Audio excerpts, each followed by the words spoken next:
Father God, thank you for this day. Thank you for waking us up this morning.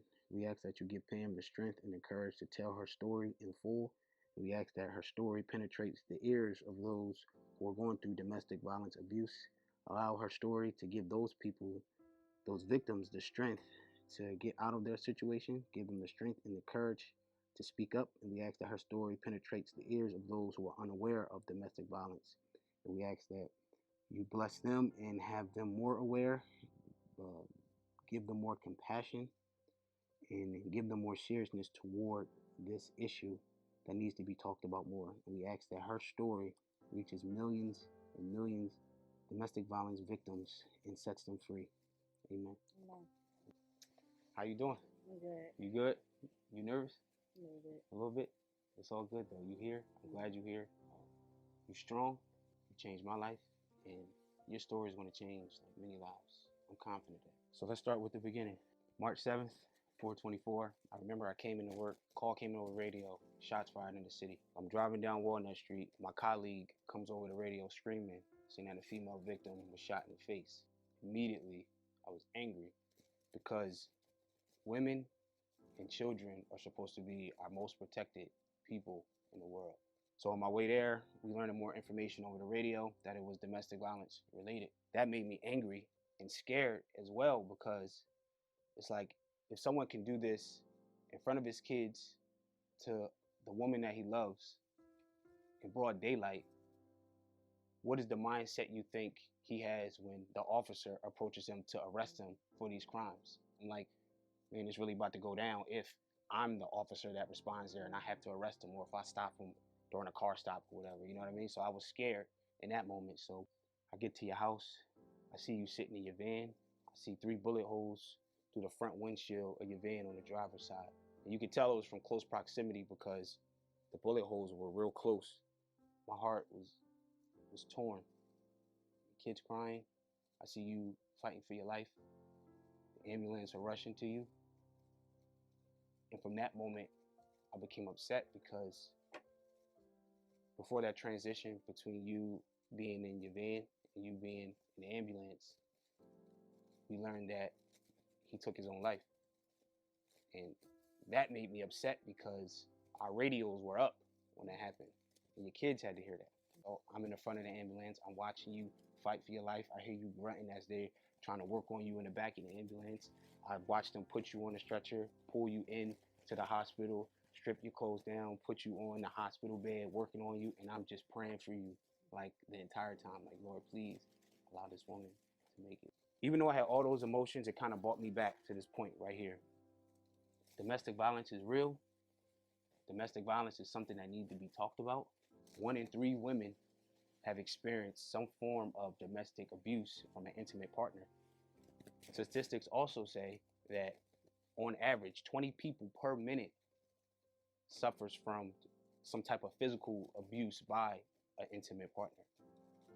And 1 in 2 murder victims, female murder victims, are killed by an intimate partner. When I think of all that, of those statistics, I'm like, who else will be better to tell this story than a person that I got to see on March 7th, 2019. So let's start like with the beginning. Like, where did you meet him and what made him like so attractive to you? I was 14 at the time, and he was just turning 16. So I was on my way to a party, and the party got canceled at the center. And as we were working home, some girl approached us and was like, "Where y'all going? My brother's having a party. Y'all can come here." Blah blah blah. So we ended up there, and I noticed him, dark skinned guy in the corner. I'm like, okay, I probably throw it on him, as we would say. So that's how we met. Exchanged numbers, and one thing led to another. I started hanging around him more. He was respectful at the time. Caring. He had a job. So, he bought me things that I like, talked to me. Looking back on it, it's like I could see so much more than that that I plainly ignored. That's just how I seen him at the time, and I was young.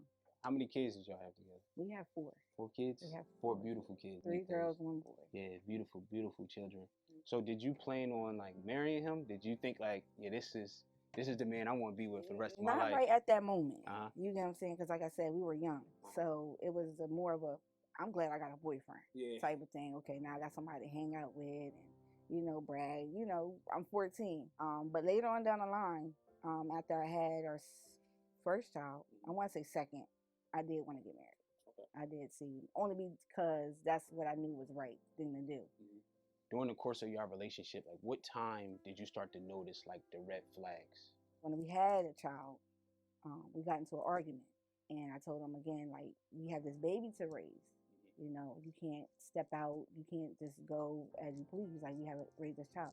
And he was like, yo, get out of my face, you bitch. And I'm like, huh? And he hit me. He hit me and blacked my eye. That was the first time he hit you? That's the first time he hit me. There's been numerous times he blacked my eye, but that was the first. How did you feel during that moment? Like, since that was the first time he kind of crossed that line. Yeah, like alone. Alone? Who I want to tell this to? Like, then I have in the back of my head, like, I told y'all I told you don't mess with that man and stuff like that, like my mom, and I'm like, he's not good for you, and I'm not listening. And here he blacked my eye, and it's like, if I tell them that, would they even have my back? So I just didn't say anything. Domestic violence, anytime someone hears it, they instantly think like physical abuse. But one aspect of the domestic violence that people don't talk about is the verbal and emotional abuse as well, and the mental abuse. So speak on that. Real belittled, like, it's crazy because now it's like I have trouble with feelings. You know what I'm saying? Like feeling emotionally, because it's like he done beat me down so much. Verbally, not even talking about physically, like verbally beat you down so much. Yeah, so it's like, should I be feeling that way? I have questions about that. I go to therapy for this, by the way. Just playing with my mindset, like with the cheating and the lying. You know what I'm saying? And all that plays a big role on your psychic. So it's not just physical; it's mentally, emotionally. And like verbally, like, so what are some of like the names he will call you to make you feel belittled? Bitch, or we got to call us like stuff like that. You're dumb. You would never amount to nothing. Like stuff like that. I remember off camera you brought up a time when he blacked your eye and you had to go to the hospital. Yeah. Speak on that part. All right. Hold on. Good. Take your time. I was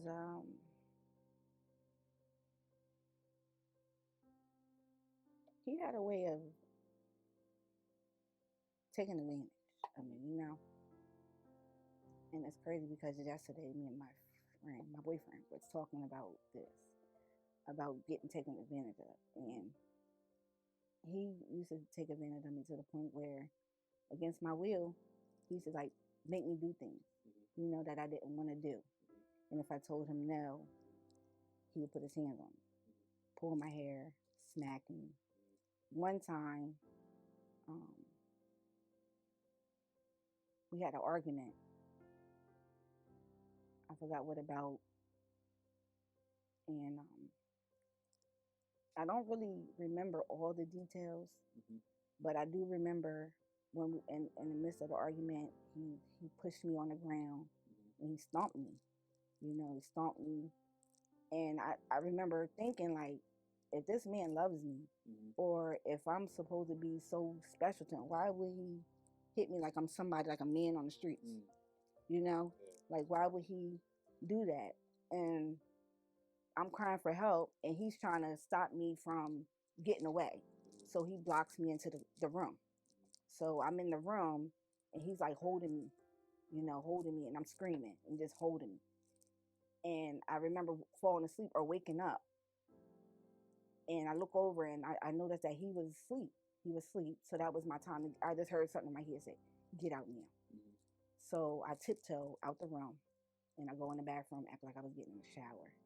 Because at this point, I feel my stomach cramping, and I'm like, I got to get out of here. Because if I'm in the shower, he's going to come back, and who knows what he's going to do. I don't know what he's capable of. So I turn on the shower, and I run to my closest neighbor house. I lived in an apartment at the time.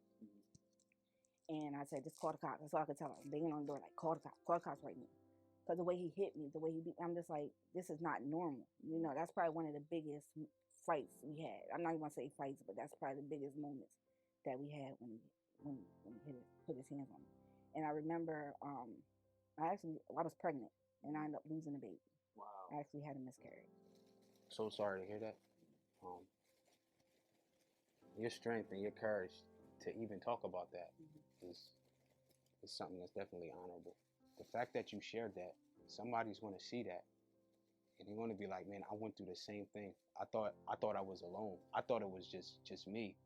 You have the courage to be a voice for the voiceless, because there are women right now who's going through exactly what you went through, that are so scared in their situation that they won't say nothing about it. You just set so many women free, and I applaud you, and I thank you for that. You have some real strength for that, for sure, for sure. You're welcome. No, it's all good. It's all love. So it's been a couple times where I tried to like save him, and I'm like, why do I? I guess in fear that I really don't want nothing to happen to him, but I want something to happen, like trying to protect him. And most of it I would say was for my kids. You know, as at this point it was like, if I can get out, and it's been a long time since I wanted to get out, but I just didn't know how. It was what I was comfortable with. Like I said, we met when we were young, so it was like I was used to that. I was used to that type of feeling, that type of situation, and it was like, who can I run to? It was like I tell my mom, I'm telling somebody, but and then I call the cops. Like, what am I doing? So let's shift to this question now. You run into your mom, you run into your cops, and me as a police officer, I think it's important. How long have you been going through this physical abuse? We've been together, I would say before he passed away, 16 years. So 16 years of you calling the cops. How do you feel that their response was to your situation? Did you feel like they showed compassion? Did you feel like they cared? Or did you feel like, they just did their work, they did the paperwork and moved on? How did you feel? Did you feel protected? I didn't feel protected in the beginning, maybe because it was new. But later on down the line, when I kept calling the cops, like, I got a rap sheet, so they're looking like, oh, she's gonna be back with him again. Sometimes they didn't even respond. I'm sitting there waiting and waiting and waiting, like, oh, the cops never came. And by this point, I done dealt with the situation. So if they did come, it's like, yo, he done left, and okay, call us if you need any help, and that's it. So now, after a while, I didn't feel protected. I didn't feel like they did all that they could do in these situations. Because, like I said, some people are scared to even say anything, out of fear. And who knows? He might have been behind a door with a gun to my head, and I'm sitting there saying, "Oh, I'm good." And they're like, "Okay, well, call us if you need help." Like, what? I did call. I do need help. How many times would you say, along the duration of your relationship, along the entire course, how many times would you say that he physically abused you? I lost count. Wow. Yeah, I lost count. Wow. It's a number. It's a lot. I think that's powerful. I think this question is important because a lot of people that watch women like you, and men sometimes, who go through these situations, they like to judge. They like to think they know it all.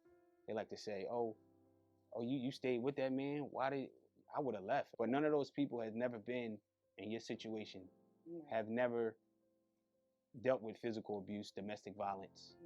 What was your reasoning for staying, and what was your reasoning for continuing to have kids with someone who was physically abusing you? People saying you crazy for being with him. Why don't you just leave? Why don't you just leave? My mom, it's not that easy. Yeah. It's easy for y'all because y'all not going through the situation, but it's hard for me because I'm in the situation. I have kids by this guy.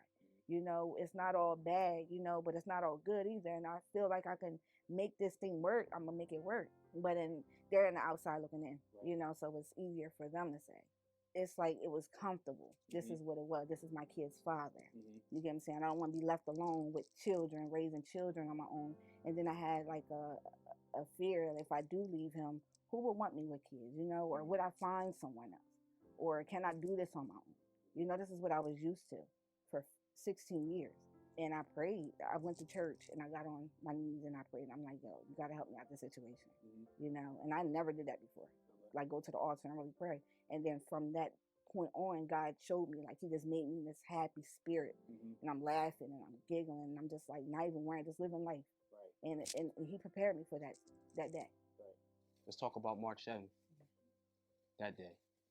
What led up to that point? I just knew I was done. You know, I moved my kids when he was at work. I lived on over West Side, and I took it upon myself to get away. And I was like, I need to find somewhere else to get away. So I went and found a house over on the north side of town, and I packed my kids up one day when he was at work, and I just left. You know, and months later he found out where I lived at. I let him back in, and thinking things would change. We always do. They never change. This particular time, I said I took it to church. I took it to God, like, hey, I'm here on bending knees. I need your help. I'm done. I can't keep going through the abuse, physical, emotional, abuse with him. And God just gave me a sign, like, you're doing all you can do. Keep doing the best that you're doing. Live life. Shine your light. And he would come, to get the kids, meeting them on the steps, taking the kids. And I was okay with that. You can see your kids, but I don't want you here, And I never kept them away from his children. That's all they know. And I remember him whispering to me, if I ever see you with another man or another man around my kids, I'm going to kill you. That's not the first time he ever said he was going to kill me. But me thinking, okay, 15 years, you would have killed me by now. That's not true. Okay, whatever. I moved on. I got a friend, just a friend. We all have friends. Nothing wrong with having friends. He has friends, nothing serious. And I guess it got to him that I had a friend. So he approached that friend. I'm like, for real? My friend told me. And I'm like, okay, don't worry about it. He asked me. I said, okay, I have a friend. Nobody around your kids, nothing wrong with it. So that morning, March 7th, he had called. And when he called, he FaceTimed me. I gave my son the phone. He was 3 at the time. And he's talking to his dad on the phone. And, toddlers tend to push things on the phone. So he ended up merging the call on FaceTime with the friend. So now my kid's father could see my friend and his son on the phone. So I'm washing the rag out, going to the room to wash my son's face. And I can hear was, you got another nigga on the phone, my son on the phone with me talking. I'm like, huh? Click. So I call him back, no answer. I'm like, what is he talking about? So once I came back from the grocery store is when I called him, and I was like, what are you talking about? Nah, you will see, click. Like, he didn't have any words for me. None at all. He didn't want to talk. It's like he already had his mind made up. My daughter comes home from school, my middle child, around 2:30. I'm like, hey, I just got you some food, blase, blase. I'm on my way to go get some things done. You want to ride with me? And what's crazy is my middle child always wants to go with me. She comes home, I wait till you get home, we ride out together. This particular day, she did not want to go. She said, Mom, I'm tired. Can you just bring me back something to eat? I'm like, okay, you sure you okay? She was like, yeah, I'm okay. I'm like, all right. I get dressed, out the shower. I'm on my way out the door. I go out the door, into the car. I forgot my phone. I get back out. I goes in there, I get my phone. Come back out to the car. And before I can turn the ignition, I look up and he's standing there and just 3 gunshots. Pow, pow, pow. And my neighbor told me that he shot slow. He wanted to kill me because the way he shot at me. Real slow. In that moment, you seen him come around a bush. I didn't even see him. You didn't see him? I seen him standing there. And I remember seeing the 2 white strings and a blue hoodie. That's all I remember seeing. Did you feel like, man, soon, like this is going to be it for me? Because he's constantly threatening me, talking about he's going to kill me. And then that moment where you're sitting in the van and then you see him right in front of you. Like, what did you feel in it? Did you feel like it was over, or? So before that incident happened, I had a dream that something terrible was about to happen. It wasn't a dream, it was a feeling. Because remember, I told you I went to church and I prayed. And God just gave me this, was so live and, living life and like glowing. Everybody was like, you good? I'm like, yo, you glowing. I'm like, yo, I don't know. I just got this burst of energy every single day. I'm getting prepared. Something terrible is going to happen. But I didn't know what that was. So that day when it happened in the car, I remember just praying to God. After he did it, I just dropped my head and I just instantly started praying. And I said, God, please save me from my kids. I have to be here for my kids. Who's going to take care of it? And I just said every last one of their names. And after I prayed, because I just turned the ignition just enough to get the radio, but not enough to get the engine. And I just listened to the music. And I'm like, let me just sit here and see how long it's going to take for somebody to save me. And I'm counting my breaths. And all I can remember is somebody said, Miss Pam, it's Miss Pam. And I'm like, thank you. Thank you, God. With all that going on, the cops is like, she's responsive. Do you know who shot them? I'm like, keep, I said his name. And they was like, do you have sex? I'm like, in the glove department. They're trying to cut me out my seatbelt and cut me out my clothes and things like that. And I'm like, yo, that's God. Like, for me to have went through that and still had the ability, Yeah. like. Talk about it. Talk about it. Amen. Yeah. I actually still have those 2 bullets in me today. I had deal with neck pain. I lost feeling in my right arm. It goes numb. I'm working on that. My mouth scars and just life scars. I'm scarred for life, for real. I got to keep getting checkups on those.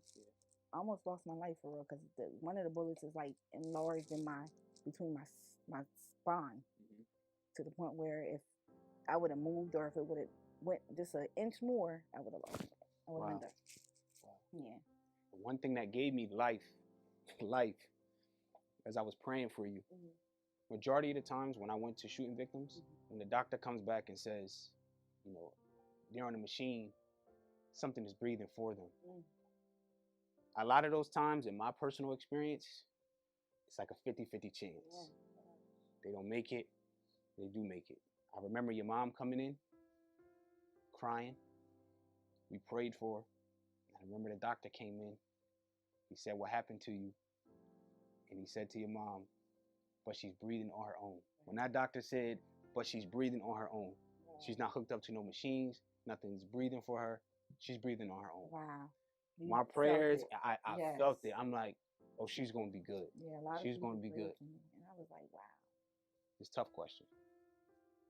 You've been with him for 16 years, physical abuse. You don't know how you're getting out the situation. You want him to go, and you want him to come back. Your emotions, mentally, emotionally, you're all over the place. Ultimately, we know how his story ended. Did you feel like his demise was your only way out? I really do, for the simple fact that if not, this would have been still going on. I think, with us having so much history together, kids and things like that. And I don't think that he would allow me to be with nobody else if he was still here. So it would have ended either with this or with him and someone else. I do think that this was the only way out. That's what I think God was preparing me for. Speaking on a more positive note, what gives you the strength and the motivation to keep pushing forward after everything you've been through? I tried to give up plenty of times, but Pamela Kroon just won't allow it. Good. Just won't allow it, and my kids. Good. I gotta live for them. How was your experience and everything you went through? How has that pulled you closer to God? So much closer. I don't do nothing without him. Absolutely. Before it was like pray, and I'm get through my day. But now it's just like for every little thing, God.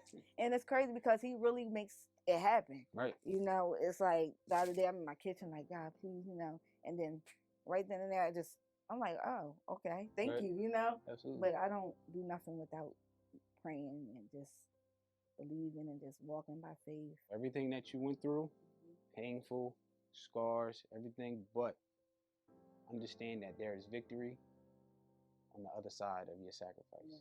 There's victory on the other side of your pain. And everything you're doing now, I'm telling you, it might be small steps. It may not feel like you're not, but you're going to look back and be like, wow, I've been through a lot. And then you're going to look back and see how many lives you changed.